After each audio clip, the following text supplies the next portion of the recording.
नमस्कार दोस्तों, स्वागत है आपका अनुपम आईएएस एकेडमी पर। पिछली वीडियो में हमने चिश्ती सिलसिले को काफी डिटेल से देखा था। आज की वीडियो में हम सुहरावर्दी सिलसिले को डिटेल से देखेंगे। हम समझेंगे कि इनके मूल सिद्धांत क्या है, इनके जो प्रमुख संत हैं वह संत कौन से हैं। इसके साथ साथ हम यह भी समझेंगे कि जो सुहरावर्दी सिलसिला है और जो चिश्ती सिलसिला है, इनके मध्य अंतर क्या है। तो मैं अनुपम तिवारी स्वागत करता हूँ आपका अपने इस यूट्यूब चैनल पर। सबसे पहले हम यह देखते हैं कि जो चिश्ती सिलसिला है वह शुरू होता है सुहरावर्दी सिलसिले से पहले। बाद में जो सुहरावर्दी सिलसिला है वह सिलसिला प्रारंभ होता है। शुरू कब होता है? 12वीं सदी में। और इनका जो संस्थापक है वह कौन है? सुहाबुद्दीन सुहरावर्दी। इन्हीं के नाम पर यह सिलसिला आगे सुहरावर्दी सिलसिले के रूप में फेमस होता है। संस्थापक कौन हो गए? सुहाबुद्दीन सुहरावर्दी। स्थापना क्यों हुई? हम यह देखते हैं कि जो राजकीय व्यवस्था है वह राजकीय व्यवस्था इस्लाम के कानूनों के आधार पर स्टेब्लिश हो रही थी। जो आपका चिश्ती सिलसिला है वह चिश्ती सिलसिला क्या करता है? राजकीय व्यवस्थाओं से दूरी बनाए रखता है। यानी जो मूल सिद्धांत हैं इस्लाम के या फिर सूफीवाद के, वह मूल सिद्धांत प्रशासन से दूरी बनाए हुए थे। तो एक ऐसा सूफी समुदाय या फिर एक ऐसा सूफी सिलसिला उठता है जो राजकीय व्यवस्थाओं से जुड़ता है। यानी राजकीय व्यवस्थाओं के रूप में जो सूफीवाद को फैलाने का विचार है वह विचार कौन रखता है? सुरहावर्दी सिलसिला। इससे आप यह भी देखेंगे कि यह राजकीय व्यवस्थाओं से जुड़ेंगे, राजकीय व्यवस्थाओं में जो पद हैं उन पदों को भी स्वीकार करेंगे। तो प्रशासन को आध्यात्मिक मार्गदर्शन के लिए यह संप्रदाय शुरू होता है। इसका लक्ष्य यह भी था क्योंकि उस समय जो धर्म है वह धर्म बन गया था शासन का आधार, और धर्म के आधार पर बहुत सारे युद्ध हो रहे थे। राजनैतिक अशांति लगातार बढ़ती जा रही थी। धर्म के नाम पर समाज में लड़ाइयाँ हो रही थी। लोग एक दूसरे को धर्म के नाम पर देख रहे थे। तो धर्म के नाम पर जो यह विवाद फैल रहे थे, यह विवाद कम हो और जो समाज है उस समाज में संतुलन बने, उसके लिए भी यह स्टेब्लिश हुआ। यानी जो सूफी विचारधारा है उस सूफी विचारधारा को एक व्यवस्थित रूप से यानी प्रशासन के नियम कानूनों के रूप में जो जोड़ने का काम है वह काम किसने किया? सुरहावर्दी सिलसिले ने। भारत में क्यों फेमस हुआ? क्योंकि जो स्थानीय जरूरतें हैं उन जरूरतों को यह समझते थे। अब जो आपका चिश्ती सिलसिला है वह चिश्ती सिलसिला बात करता था आत्मा की शुद्धि की, मानवता की सेवा की। लेकिन जो वास्तविक जीवन है, जो प्रैक्टिकल जीवन है, उस जीवन में वह उतना प्रभावशाली नहीं था। क्योंकि मानवता की सेवा करने के लिए लोगों के पास धन होना चाहिए। आत्मा की शुद्धि के लिए, ध्यान के लिए लोगों को सांसारिक कार्यों से दूर होना पड़ता था। तो एक तरीके का जो प्रैक्टिकल ग्राउंड है वह ग्राउंड तैयार नहीं हो पा रहा था। लोग प्रैक्टिकली उस चीज को नहीं कर पा रहे थे। तो इसी क्रम में जो सुरहावर्दी सिलसिला है, यह सुरहावर्दी सिलसिला जो स्थानीय जरूरत है, लोगों की जरूरत है, उन जरूरतों को समझता है। यानी जो जाति व्यवस्था है, गरीबी है, धार्मिक तनाव है, उनको यह समझता है और इस व्यवस्था में सुधार के लिए यह प्रशासन से जुड़ता है और प्रशासन से जुड़कर इन व्यवस्थाओं में सुधार करने का प्रयास करता है। अब यहाँ आप ध्यान रखिए, जब यह प्रशासन से जुड़ेगा तो जाहिर सी बात है जो इसका प्रभाव है वह प्रभाव ज्यादा होगा। चिश्ती सिलसिले का प्रभाव इसलिए कम होगा क्योंकि वह प्रशासन से दूरी बनाएगा, वह आम जनता से ज्यादा कनेक्ट होगा। लेकिन प्रशासनिक व्यवस्था से दूरी के कारण वह प्रभावशाली कम होगा। लेकिन जो आपका सुरहावर्दी सिलसिला है यह प्रशासनिक व्यवस्थाओं से जुड़ेगा, और जब यह प्रशासनिक व्यवस्थाओं से जुड़ेगा तो जो प्रशासक की नीतियां हैं वह नीतियां भी क्या होंगी? इन्हीं सिलसिलों के आधारों पर बनेंगी। तो इसीलिए यह ज्यादा प्रभावशाली होगा। यह व्यवहारिक आध्यात्म की बात करते हैं। यह कहते हैं ना तो समाज को छोड़ना है, ना परिवार को छोड़ना है। समाज में रहते हुए लोगों के दुख दर्द को समझते हुए अपना उत्थान भी करना है। यानी खुद को भी सशक्त बनाना है और लोगों को भी सशक्त बनाना है। यह बात करते हैं जो गरीब हैं उनके लिए मुफ्त का भोजन प्रशासन द्वारा दिया जाए। अस्पताल की बात करते हैं, शिक्षा व्यवस्था की यह बात करते हैं। यानी इन सब व्यवस्थाओं को यह मजबूत करने की बात करते हैं। इनके जो संत हैं वह भी इन्हीं मूल विचारों के साथ आगे बढ़ते हैं, इसलिए भी यह बहुत फेमस होता है। इनके जो संत हैं जैसे भारत में बहाउद्दीन जकारिया, यह बहुत फेमस है और यह कनेक्टेड होते हैं किससे? दिल्ली सल्तनत से भी। आगे हम अभी देखेंगे। तो यह मुल्तान के क्षेत्र में या फिर उसके आसपास के क्षेत्रों में बहुत फेमस होते हैं और अपनी जो शिक्षाएं हैं उन शिक्षाओं को भारत के क्षेत्र में आगे बढ़ाते हैं। इसके अलावा जो चिश्ती सिलसिला है वह चिश्ती सिलसिला कैसा था? आध्यात्म से ज्यादा कनेक्टेड। यानी वह पूरी तरीके से भक्ति और प्रेम पर आधारित था। वहीं जो आपका सुराहावर्दी सिलसिला है, यह क्या था? व्यवस्थित था और शरीयत पर आधारित था।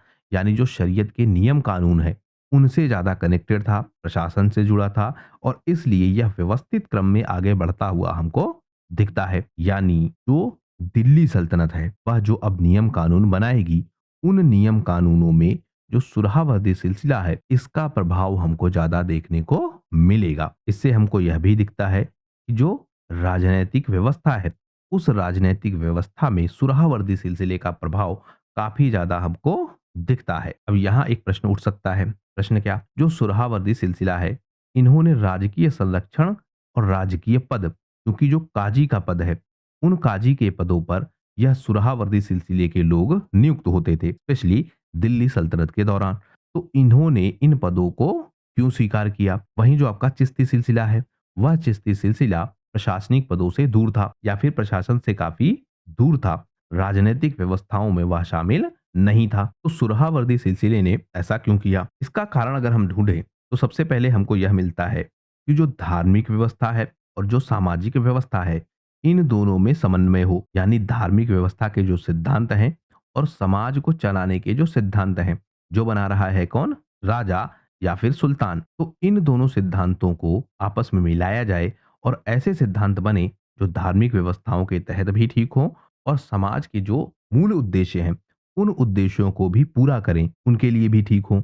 यानी धर्म का राजनीति से जुड़ाव हो और तभी धार्मिक आधारों पर राजनीतिक व्यवस्था डेवलप हो सकती है। तो सबसे बड़ा कारण हमको यही दिखता है कि जो सुराहावर्दी सिलसिले के लोग हैं, यह राजकीय संरक्षण प्राप्त करते हैं और राजकीय पदों को स्वीकार करते हैं। इसके साथ साथ जो शासन व्यवस्था है या फिर जो शासक है, उस शासक को जो नैतिक शिक्षा है, यानी जो उसके नियम कानून है, वह नैतिक रूप से बने और नैतिक रूप से कैसे? शरीयत के कानूनों के हिसाब से, जो उस समय दिल्ली सल्तनत की व्यवस्था थी। तो उस हिसाब से शासकीय व्यवस्था चले, उसके लिए भी इन्होंने पदों को स्वीकार किया। यह कहते थे कि अगर वह दरबार के ज़्यादा करीब होंगे, तो जो शासक हैं, उस शासक को अच्छा रास्ता या फिर उस शासक को सही रास्ता दिखा पाएँगे। यह कहते हैं कि जो समाज है, उस समाज में अगर स्थिरता बनानी है, तो उस समाज में जो नियम कानून लागू किए जा रहे हैं, जो प्रशासनिक व्यवस्थाएँ बन रही हैं, वह प्रशासनिक व्यवस्थाएँ लोगों की ज़रूरत के हिसाब से भी हो और प्रशासक की ज़रूरत के हिसाब से भी हो। उसके साथ-साथ जो धार्मिक व्यवस्था है, उनके हिसाब से भी हो। तो एक तरीके का जो समन्वय है, वह समन्वय समाज में बना रहे, इसलिए भी यह प्रशासनिक व्यवस्थाओं को स्वीकार करते हैं। इनका जो मूल स्वभाव क्या है? सत्ता से नजदीकी बनाना, शरीयत के कानूनों को प्रशासनिक व्यवस्था के कानूनों के तहत भारतीय समाज में आगे बढ़ाना या फिर किसी भी सामाजिक व्यवस्था में आगे बढ़ाना। इससे जो सत्ता है और जो आम जनता है, उनके बीच एक संतुलन बना रहे और दोनों एक दूसरे से कनेक्ट रहे। इसके अलावा हमको यह भी दिखता है कि जो इनका व्यक्तिगत प्रभाव है, उस प्रभाव को जो बढ़ाने का लक्ष्य है, वह भी हमको दिखता है। कैसे? जब यह राजकीय व्यवस्थाओं से जुड़ते थे, तो इनको ऊँचे पद मिलते थे। जब इनको ऊँचे पद मिलते थे, तो एक तरीके से जो आम जनता है, उस जनता की ज़िम्मेदारी हो जाती थी कि इनके विचारों को सुने या फिर इनकी बातों को सुने। तो जब इनको ऊँचे पद मिलते थे या प्रशासक इनको ऊँचे पदों पर नियुक्त करते थे, तो जो इनका प्रभाव है, वह प्रभाव काफ़ी बढ़ जाता था। तो आम जनता इनके विचारों को ज़्यादा सुनती थी। तो इस तरह हमने देखा कि यह राजकीय संरक्षण और राजकीय पद, यह दोनों क्यों स्वीकार कर रहे हैं। इसके बाद हम देखें, एक व्यक्ति हैं आपके बहाउद्दीन जकारिया और यह दिल्ली सल्तनत के काफ़ी करीब हैं। इस कनेक्शन को भी हम देखते हैं। सबसे पहले जो यह आपके जकारिया हैं, यह हैं कौन? यह मुल्तान में एक प्रमुख सूफी संत हैं। मुल्तान मतलब आज का जो पाकिस्तान का क्षेत्र है, वह क्षेत्र। वहाँ पर यह प्रमुख सूफी संत हैं और उस क्षेत्र में काफ़ी प्रभावशाली थे। तो फिर यह दिल्ली सल्तनत से कैसे जुड़े? जब इल्तुतमिश का शासनकाल था 1211 से 1236 तक, उस समय इन्होंने क्या किया? प्रशासनिक व्यवस्था से जुड़ गए। यानी इल्तुतमिश और जो आपका बहाउद्दीन जकारिया हैं, उससे जुड़ गए और इनको एक उपाधि दी। उपाधि क्या है? शेखुल इस्लाम। यह उपाधि किसको मिली? जकारिया को। तो शेखुल इस्लाम की उपाधि दी किसने? इल्तुतमिश ने। किसको? जकारिया को। शेखुल इस्लाम का मतलब क्या है? इस्लाम का प्रमुख धार्मिक गुरु। तो यह किससे जुड़ गए? प्रशासनिक व्यवस्था से। इससे मिला क्या या इससे हुआ क्या? मुल्तान में इनको बहुत सारी जमीन दी गई। किसने जमीन दी? इल्तुतमिश ने। और वहां पर इन्होंने क्या किया? अपनी खानका या फिर एक सूफी केंद्र स्थापित किया। इससे क्या हुआ? जो शिक्षा व्यवस्था है, सामाजिक सेवा है, आध्यात्मिक प्रशिक्षण है, उसके केंद्र के रूप में जो मुल्तान है वह डेवलप हुआ। और उसे डेवलप किसने किया? इल्तुतमिश के सहयोग से जकारिया ने। धीरे धीरे क्या होता है? जो जकारिया हैं वह जकारिया इल्तुतमिश से ज्यादा मिलने लगते हैं और उनके राजनीतिक सलाहकार के रूप में काम करने लगते हैं। यानी जो आपका यह इल्तुतमिश है, यह इल्तुतमिश जकारिया से सलाह मशविरा करता था अपनी राजनीतिक व्यवस्थाओं से जुड़े निर्णयों के लिए। यानी राजनीतिक व्यवस्था में जकारिया का प्रभाव काफी बढ़ने लगा।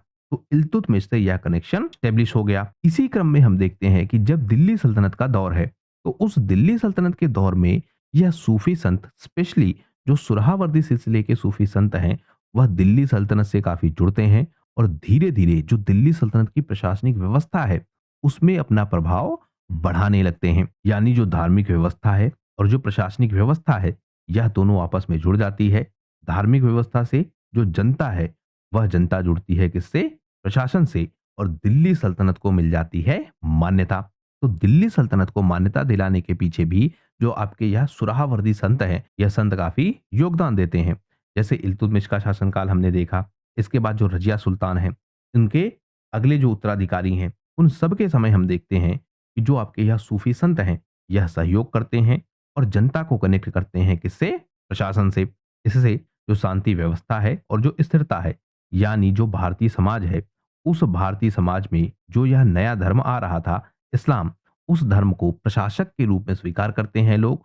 और धार्मिक व्यवस्थाओं के आधार पर या धार्मिक आधार पर सत्ता से विवाद नहीं होते हैं। धीरे धीरे यह सुरहावर्दी सिलसिले के लोग प्रशासनिक पदों पर नियुक्त होने लगते हैं और काजी के रूप में, यानी न्यायाधीश के रूप में भी काम करने लगते हैं। इससे जो शरीयत के कानून हैं, वह शरीयत के कानून बन जाते हैं प्रशासन के कानून। और उन्हीं के आधार पर प्रशासनिक व्यवस्था चलती है। क्योंकि यह सूफी संत जनता से जुड़े हुए हैं, इसलिए जो आम जनता है वह भी शरीयत के कानूनों को स्वीकार करने लगती है और उसी हिसाब से जीवन यापन करने लगती है। इससे जो विदेशी आक्रमण है, उनके समय भी यह प्रमुख भूमिका अदा करते हैं, क्योंकि यह जनता को जोड़कर रखते हैं।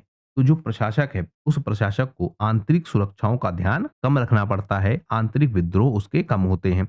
इससे जो बाह्य आक्रमण है, उनसे सुल्तान आसानी से निपट पाता है और सुल्तान अपनी शक्ति को लगातार बढ़ा पाता है। तो इस तरह से जो सुरहावर्दी सिलसिले के संत हैं, वह दिल्ली सल्तनत से जुड़ते हैं और दिल्ली सल्तनत को काफी मजबूत बनाते हैं। इसके बाद हम देखते हैं कि एक व्यक्ति है बहाउद्दीन जकारिया और एक सुल्तान है आपका इल्तुतमिश, एक व्यक्ति आपका और है कुबाचा।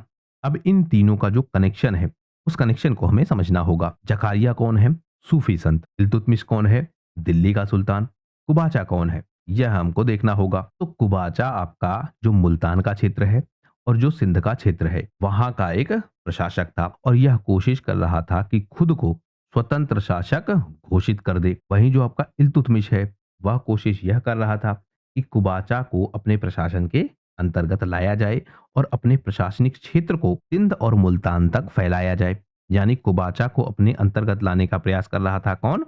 इल्तुतमिश। अब इन सब के बीच आते हैं जकारिया। इल्तुतमिश ने अभियान प्रारंभ किया, इसलिए कुबाचा के खिलाफ, जिससे वह कुबाचा को अपने अंतर्गत ले आए। उस समय जो यह आपका जकारिया है, वह जकारिया खुलकर समर्थन करता है। यानी जो सूफी संत जकारिया है, वह समर्थन करते हैं किसका? इल्तुतमिश का। और इल्तुतमिश इससे क्या करता है? जो स्थानीय समाज है, उस समाज से यह समर्थन प्राप्त करता है।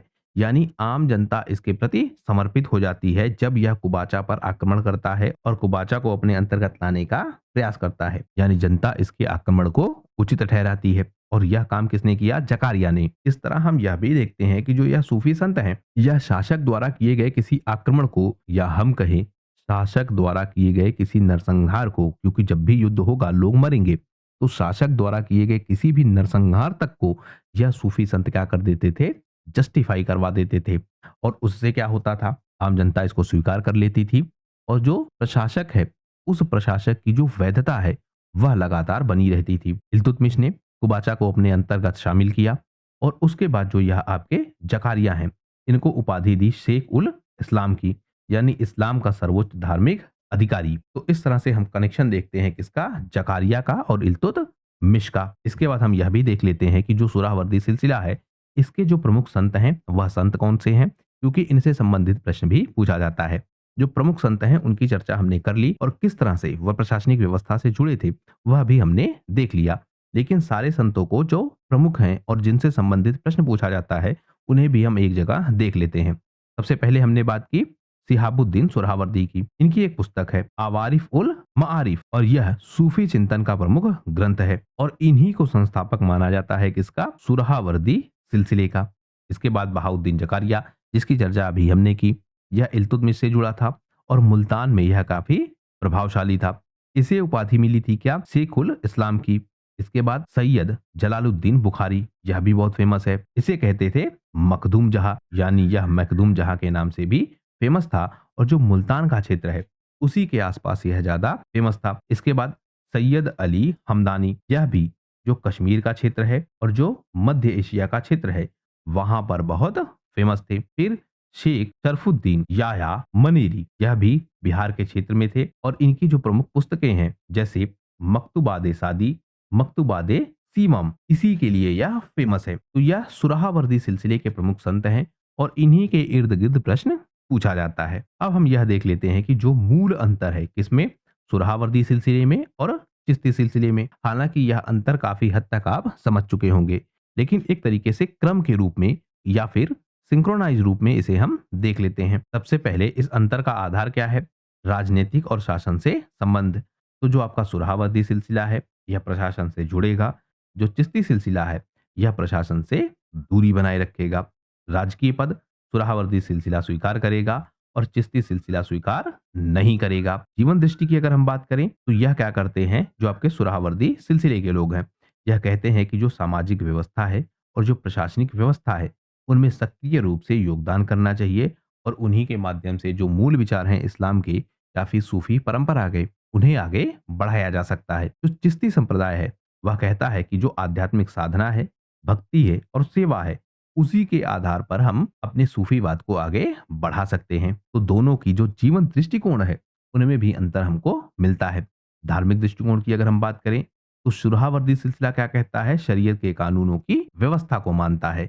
यानी जो सुरहावर्दी सिलसिला है वह कहता है कि शरीयत के कानूनों के हिसाब से ही समाज को चलना चाहिए। यानी इनका जो कानून है वह क्या है?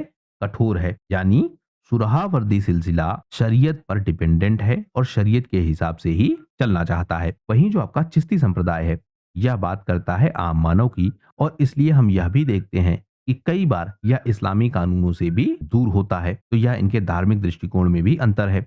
भाषा की बात करें, क्योंकि जो आपका सुरहावर्दी सिलसिला है यह प्रशासनिक व्यवस्थाओं से जुड़ा है, इसलिए जो इनकी भाषा है उनमें हम देखते हैं कि जो अरबी है और जो फारसी भाषा है उसका प्रभाव हमको ज्यादा दिखेगा।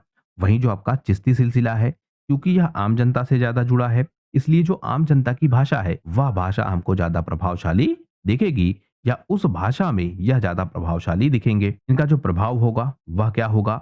जो सुरहावर्दी सिलसिला है वह मुख्यतः पंजाब के क्षेत्र में, सिंध के क्षेत्र में और मुल्तान के क्षेत्र में फेमस है। वहीं जो आपका चिश्ती सिलसिला है वह दिल्ली के क्षेत्र में, अजमेर के क्षेत्र में और जो उत्तर भारत का पूरा क्षेत्र है वहां पर ज्यादा फेमस है। यानी इनका प्रभाव भी कहाँ होगा? जो आपका सुरहावर्दी सिलसिला है वह मुख्यतः ज्यादा प्रभावित वहां होगा जहां पर जो दिल्ली सल्तनत है उसका प्रभाव होगा। वहीं जो आपका चिश्ती सिलसिला है उसका प्रभाव कहाँ होगा ज्यादा? जहां पर इसके संत जाएंगे। तो इस तरह से इनमें अंतर है। तो इस तरह से हमने देख लिया कि जो सुरहावर्दी सिलसिला है वह कैसे काम करता है, उसके जो मूल सिद्धांत हैं वह सिद्धांत कौन से हैं, कैसे वह प्रशासनिक व्यवस्थाओं से जुड़ा था और उससे जुड़ने से जो सामाजिक परिवर्तन है वह परिवर्तन किस प्रकार से हो रहे थे। परीक्षाओं में आपसे इन्हीं टॉपिक से रिलेटेड प्रश्न पूछा जाएगा। आशा करता हूं यह वीडियो आपको पसंद आया होगा। वीडियो यदि पसंद आया हो तो प्लीज शेयर कीजिए अपने दोस्तों के साथ, सब्सक्राइब कीजिए इस चैनल को। अगर आपको इस वीडियो का पीडीएफ चाहिए हो तो डिस्क्रिप्शन में आपको लिंक मिलेगा, वहां से आप व्हाट्सएप चैनल से जुड़ सकते हैं। वहां पर इस वीडियो का पीडीएफ आपको प्रोवाइड किया जाएगा। इस वीडियो को देखने के लिए आपका बहुत बहुत धन्यवाद। आपका दिन शुभ हो।